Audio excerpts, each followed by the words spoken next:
Vamos ao quinto e último tópico da nossa lição, o povo que guarda os mandamentos de Deus. Que povo é este? O que esta passagem, o que está escrito sobre o povo de Deus que vive sob a mensagem do terceiro anjo? Qual é a característica apresentada lá no Apocalipse do povo que vive nesse tempo final da história do mundo? As duas citações aqui são a essência da nossa fé, né? Uhum.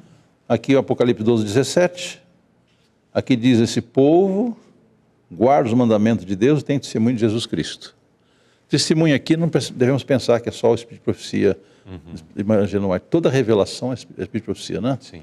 E Apocalipse 14, 12, aqui fala da paciência dos santos, guarda os mandamentos de Deus e a fé de Jesus. A fé de Jesus é o Evangelho, né? Uhum.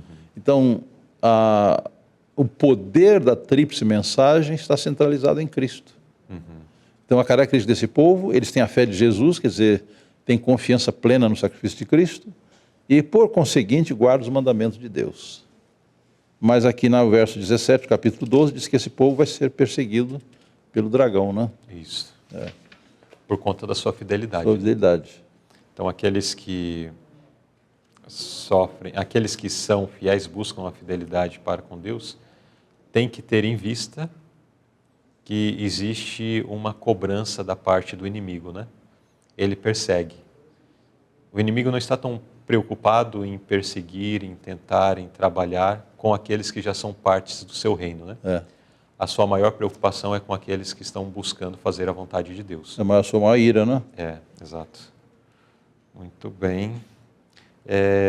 Temos alguns pensamentos nessa nota e lemos assim: no novo e melhor concerto, Cristo cumpriu a lei em favor dos transgressores dela, quando eles o recebem pela fé como Salvador pessoal. A misericórdia e o perdão são a recompensa de todos os que vão a Cristo, confiando nos méritos dele para lhes remover os pecados. É interessante, aqui aparece novamente, aqui na segunda linha, no novo melhor concerto, Cristo cumpriu a lei em favor dos transgressores. Uhum. Então, isso aqui até às vezes causa uma controvérsia no nosso meio, né? Uhum. É a nossa obediência que nos salva e a obediência de Cristo. É a obediência de Cristo. A obediência de Cristo. A nossa é fruto da graça. Uhum. Ela faz parte do desenvolvimento do caráter, ela é uma bênção, ela nos traz felicidade, tudo isso, né? Uhum. Mas não tem mérito algum. Exato. Nós precisamos distinguir isso, né? Porque às vezes, quando consideramos textos em que faz menção de uma obra, de uma obediência sendo apresentado diante de Deus num tom de satisfação própria? Não, ainda no sentido de que às vezes lemos um texto que faz menção de uma obediência que é apresentada diante de Deus e isso é aceito. Então nós precisamos entender que esse texto não está se referindo a essa obediência, mas a obediência de Cristo. A nossa obediência, ela tem esse outro aspecto, certo. Né? O irmão já mencionou. Irmão, eu sempre aconselho aos irmãos que leiam com muita atenção Mensagem Escolhida, volume 1, 344. Uhum. Ali diz que o Espírito Santo ele produz em nós obediência, arrependimento, confissão, louvor, oração e tal, né? Uhum. Mas ainda que o Espírito Santo produza tudo isso em nós, inclusive essa obediência, ela diz assim, ao passar pelos canais corruptos da humanidade, ficam contaminados. E agora o que faz Cristo? Ele filtra a nossa obediência, a nossa adoração com seu sangue e acrescenta o incenso da sua justiça para ser aceito perante o Pai. Eu acho aquele texto ali muito vital para facilitar essa compreensão. Para entender sobre isso. É. Muito bem. Ainda mais à frente diz assim, olha, o pecador é incapaz de expiar um só pecado. A capacidade está no dom gratuito de Cristo. Uma promessa apreciada apenas por aqueles que são sensíveis aos próprios pecados, que os abandonam e em seguida lançam a própria alma em defesa sobre Cristo, o Salvador que perdoa os pecados. Ele implantará no coração sua perfeita lei, a qual é santa, justa e boa. O texto aqui menciona alguns processos que também eles só podem acontecer se nós permitirmos que o Espírito Santo faça, né? Do abandonar a sensibilidade aos próprios pecados, ou seja, a percepção dos pecados. O ser humano comum não consegue perceber o pecado. Nós vemos, né, assim, de forma geral, o ímpio, ele olha para o seu pecado e acha que é a melhor coisa que ele está fazendo. Então, isso já é o Espírito Santo. Espírito Santo. Então, a Bíblia apresenta o homem, 3 tipos de pessoas, né? O homem natural, né? Ele vive de acordo com a natureza dele, nem percebe que está em pecado. Sim. O homem carnal é o homem que já conhece a Cristo, mas está na fase inicial, ainda tem muita confiança própria. Sim.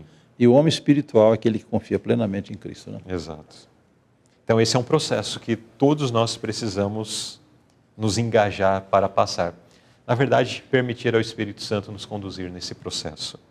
Agora, com base nas promessas do novo concerto, quem realmente faz parte do povo de Deus nesses últimos dias? Interessante isso aqui, viu? Aqui há uma ligação entre Hebreus 8 e 10. Escreverei a minha lei nos seus corações, nas suas mentes, etc. Né?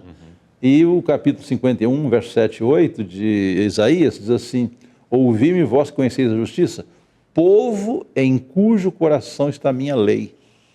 Então, no fim de tudo, o verdadeiro Filho de Deus, o verdadeiro povo de Deus, é aquele povo em cujo coração está escrita a lei de Deus. Certo. Muito bem. Uma frase mais adiante na nota diz assim: devemos escolher o certo por ser certo e deixar as consequências com Deus. O mundo deve suas grandes reformas aos homens de princípios, fé e coragem. A obra de reforma para hoje deve avançar por meio desses homens. Então, são pessoas que têm essa fibra de caráter, né?